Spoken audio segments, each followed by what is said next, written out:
Bueno, vamos a comenzar con las bolillas de sucesiones, las tres últimas bolillas.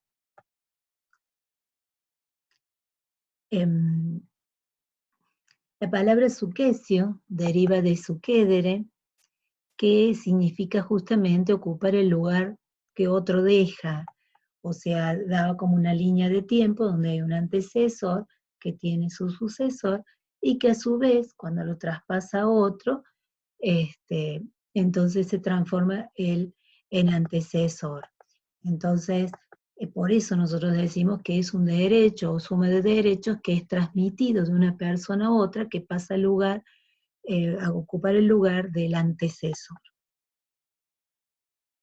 La sucesión bien puede ser inter vivos o mortis causa.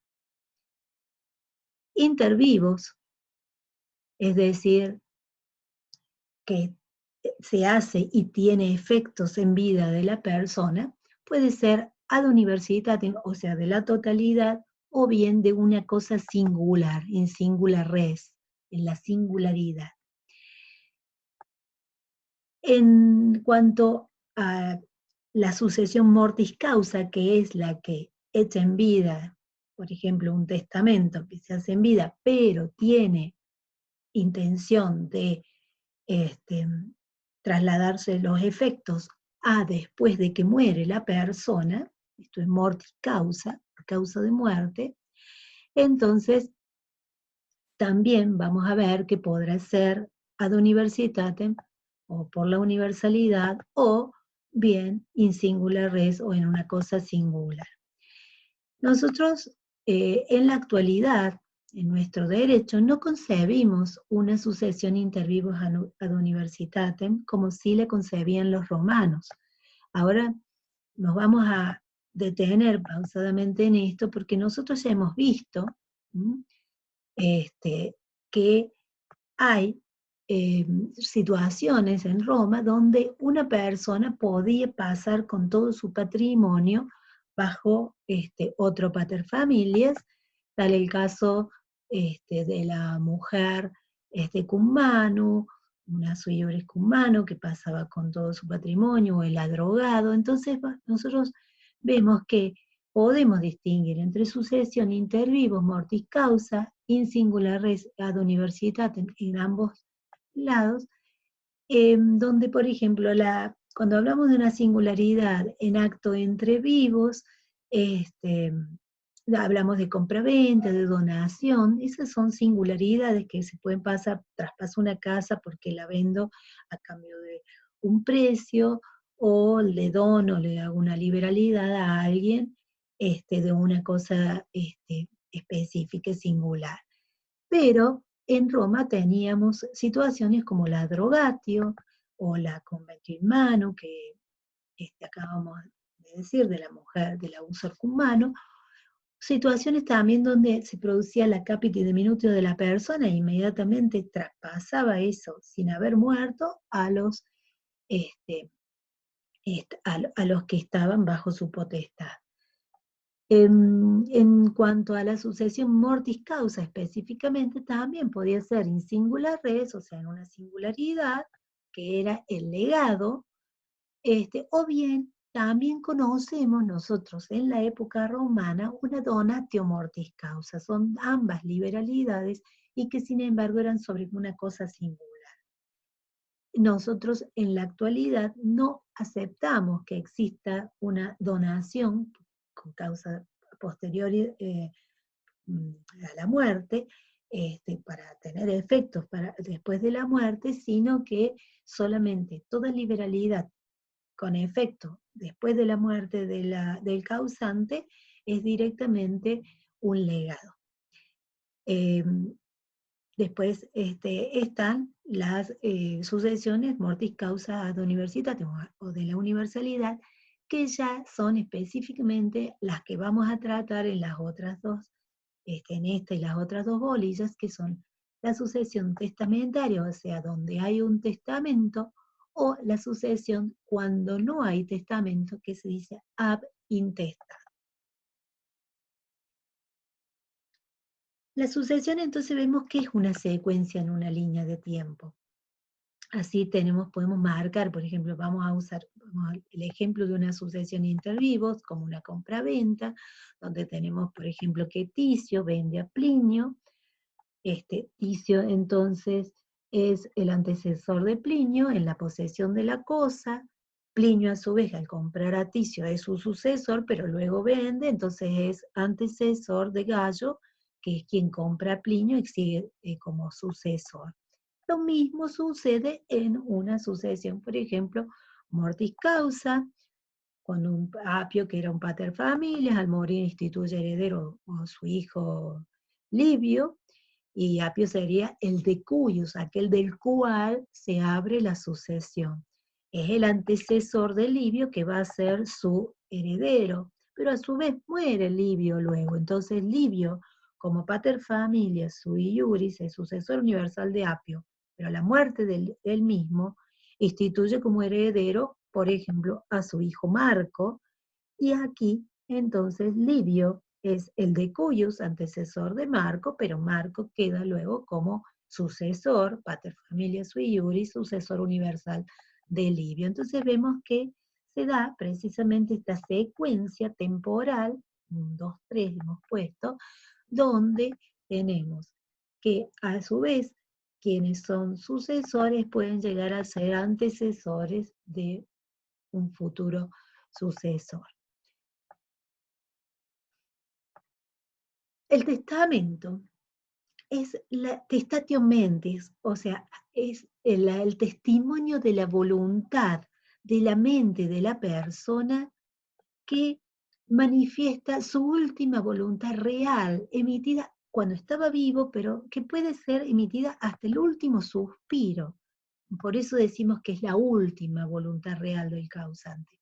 El requisito esencial en el testamento romano es la institución de herederos. Es un acto jurídico esencialmente revocable, hay posibilidades de desideración, pero no de preterición, o sea, de omitir herederos.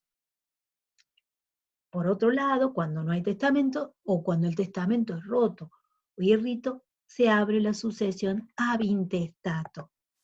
Esta sucesión es por ausencia o por nulidad de testamento, y acá la ley presume, pero la presume como una presunción iuris et de iure, que esa es la voluntad presunta, el orden establecido por la ley, que hace un llamado, vocare ad hereditatem, se dice la vocatio, el llamado a ser heredero de acuerdo al orden legal. Primero está, en el tiempo, fue el orden establecido en la ley de las 12 tablas, que pondera precisamente más el parentesco civil o agnaticio que el consanguíneo.